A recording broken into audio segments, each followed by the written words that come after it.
Next up, Seattle Sounders. Now, keep in mind the only reason they are up right now is because they have about 2 or 3 games in hand on everybody else. So fully expect them to move up the table soon. But at the moment, they are sitting in 12th. So overperforming or underperforming? I feel like this one's pretty easy. Okay. Obviously, they're underperforming in league, but they are given a pass for the fact that they're playing for a CONCACAF Champions League title on Thursday. So yes, they get and a pass. in this league, you could turn your season around like that. Just like 1/4 of the season, it could be the last one. You start firing off, you will fly up the standings. I mean, I fully can see Seattle storming right back and winning the Western Conference. Well, maybe not winning. LAFC is pretty strong, but at least competing for top of the Western Conference. So, yeah, underperforming at the moment, but I would say not likely to keep underperforming. Best player so far. What you got? Another tough one.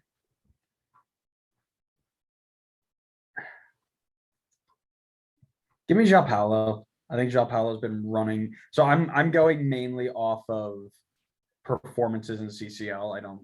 I'm sure we should probably focus more on The league. but because the majority of what we care about for this team is in CCL, João Paulo's absolutely run the show every single time that he's been in the game, for every matchup they've been in. So I'm going with João Paulo. I was also going to go with João Paulo because you picked him. I'll go Nick Ladero. At least from a league perspective, he's got 1 goal and 3 assists so far in less than 200 minutes. So, yes, he's not playing a ton. I wouldn't expect him to play like full 90s every single game anymore. He's definitely getting up there in age. But when he's out on the field, he is making a difference. Not that that's surprising to me. He's one of the best, most talented players in the league. All right. For sure. Last thing, biggest surprise. What you got? The vast disparity between how well they're doing in CCL versus the fact that they can't knock off like Inter Miami. How about San Jose? Or San Jose. Yeah. Just the fact that they are absolutely killing it in CCL. Now, granted, they are rotating massively for these MLS games. And if you go back to the San Jose game, actually, the San Jose game was pretty much a full strength outside of Reagan in the back.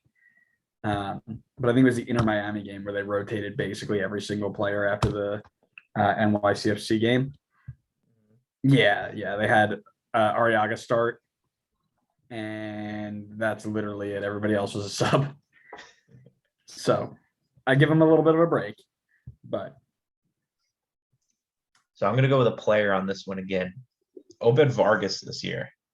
Totally did not expect him to be anywhere in the picture at the start of the season. And he's got 400 minutes right now in the league and playing half. He's playing pretty well too.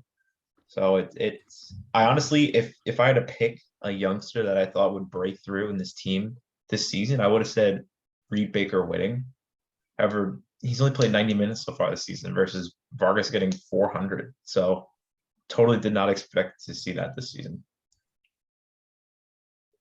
Yeah, no, absolutely. He's made such a splash.